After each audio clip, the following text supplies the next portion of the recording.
Hi, I'm Joel. A few years ago, my wife Jerry and I found ourselves on a hilltop in a cow pasture in Wyoming. We were there in search of the path of totality. Now, the path of totality is not a cult.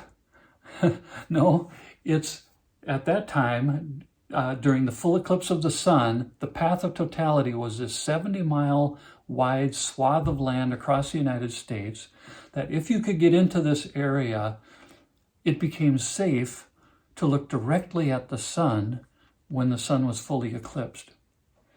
And we heard this was a cool experience, and we thought we wanted to do this. So we got in the car, we headed west, we dodged all sorts of bad weather, finally found ourselves out in this cow pasture in Wyoming under blue skies where we could see the full eclipse of the sun. And we were successful. And I can't tell you what that experience was like. I'm sure some of you have had this experience. You know, when the sun was 95% eclipsed, and you still needed to look at it in this mediated way through the protective lenses, it registered in your mind as an impressive experience. But when it became 100% eclipsed, and you're able to take off your lenses and look directly at the sun, it had a feeling of transcendence. The sun became this dark, hard black ball, which was the moon covering the sun, except around that ball, the sun's burning white fire, its corona, was brightly burning. And there's a phenomenon of the total eclipse of the sun, which was totally unexpected. I hadn't known about this before. We were on this hilltop. We had a 10-mile view in every direction. And a phenomenon of the eclipse of the sun is that it appears as though the dawn is rising in a 360-degree circle all the way around you. So the dawn is suddenly arising all around you. And at the same time, as the moon gets fully over the sun, the light turns to this deep, deep twilight. And it's darker, but it's a purer darkness than we've ever experienced before. It's kind of a clean darkness, or there's a richness to the darkness. It really felt like we had just gone through a doorway and we're now standing on a different planet. It really had that feeling. And suddenly, when it's fully eclipsed, all the other people who are there, and there were just thousands along this remote highway who were sitting in lawn chairs, listening to music, drinking beer a few minutes before. Now, all of a sudden, everybody is just silent until one by one people start to cheer and to clap. And you just had this feeling that you're part of something pretty special. Afterwards, Jerry and I sat in our car for about a half hour, just really not able to speak. You can't put it into words. The only thing we knew for sure was we are definitely going to be in the path of totality next time for the total eclipse of the sun. Okay, so the path of totality. I seem to have the disease of automatically finding parallels between things in nature and things that are happening inside us. So it wasn't too long after this experience when I began to notice parallels between the unmediated contact with the sun that we were able to have during the full eclipse and our hearts yearning for unmediated contact with God. Now, what do I mean by unmediated contact? I mean, in the same way that we were able to drop our protective lenses and experience the sun in a more direct way, so there are habits and postures of the heart that help us to sort of drop the veil a bit that often exists between our hearts and God, and to experience God in a less filtered way, in a more instinctive and experiential and direct way. And in the same way as there were benefits to the experience of looking at the sun directly, there are parallel benefits, it seems, to looking at God directly. And they include some of the following. For example, transcendence, this sense of touching a deep meaning inside and beyond ordinary life, and a sense of richness in the darkness.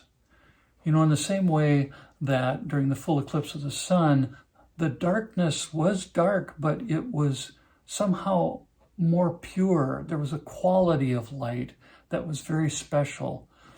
Also, over time, in our direct experience with God, in the darkness that we do experience, there's more a sense of presence, a quality of light that makes the darkness somehow more comforting and more livable. And then the dawn.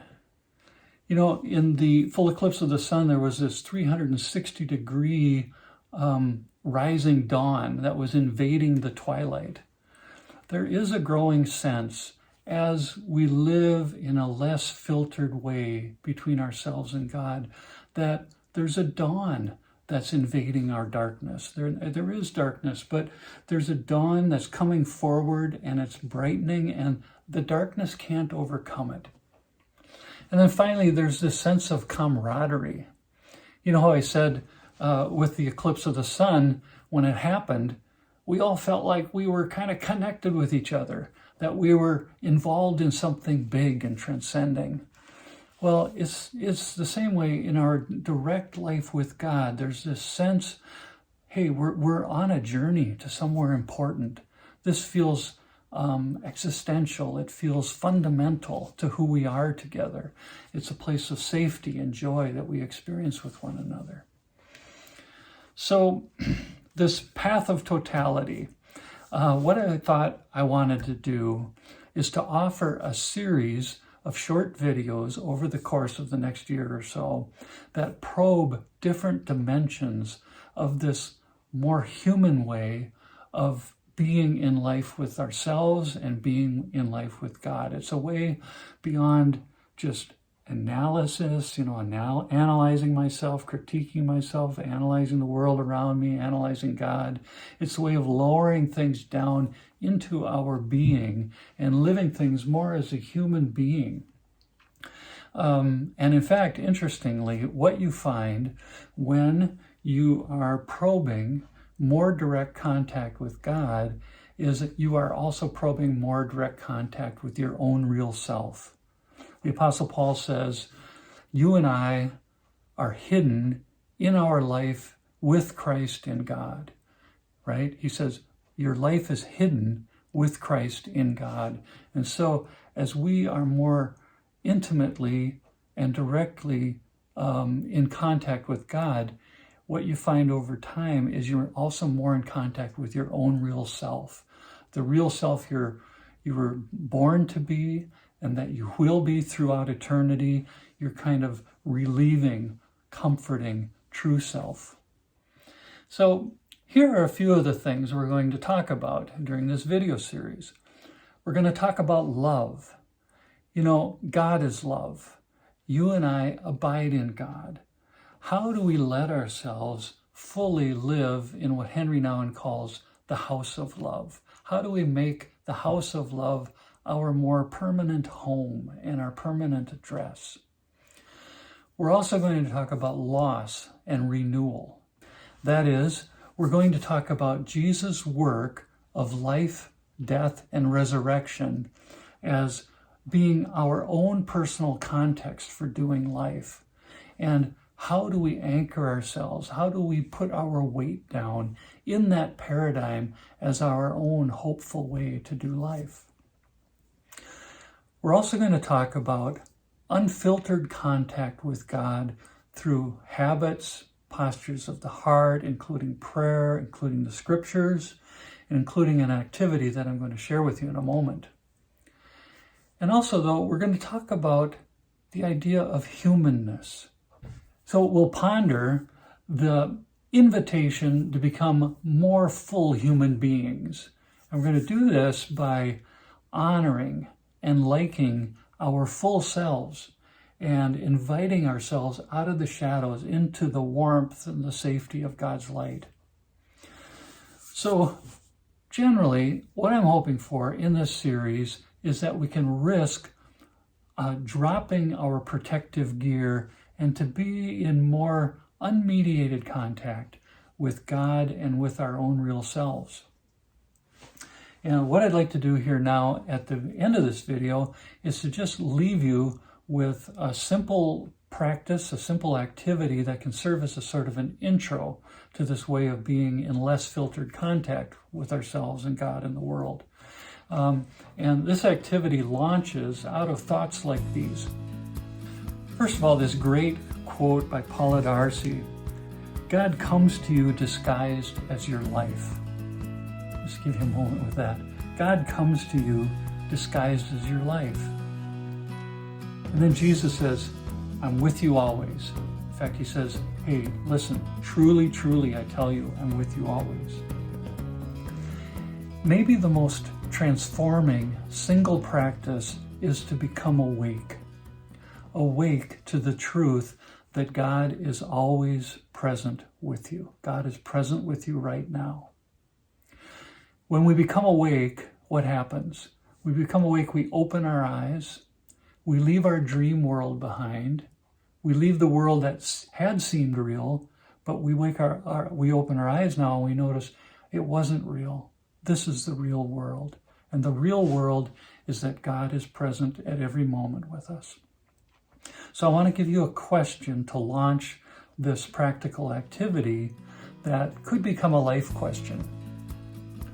How is God disguised as my life right now? How is God disguised but present as my life? How's he present around me? How's God disguised but present in me? How is God disguised but present in my life? In happy events, good prospects, beautiful relationships, but also in awful things, in threatening prospects, in painful relationships. So, how do I wake up to God's presence in and around me and loving me in and through everything? Okay, so that's the question. That's the simple question I want to leave with you. How is God disguised as my life right now? It is a simple question, but if you let it be with you, if you let it be a companion to you as you move down the road, it becomes terribly transforming in time. If questions like these are important to you, if ways of being with yourself and with God in the world like this seem attractive or important, there is a link you can click below the picture of this video that'll take you to a really helpful resource. So that's it for today, and I look forward to offering you another in this series of videos soon, and I look forward to being with you then.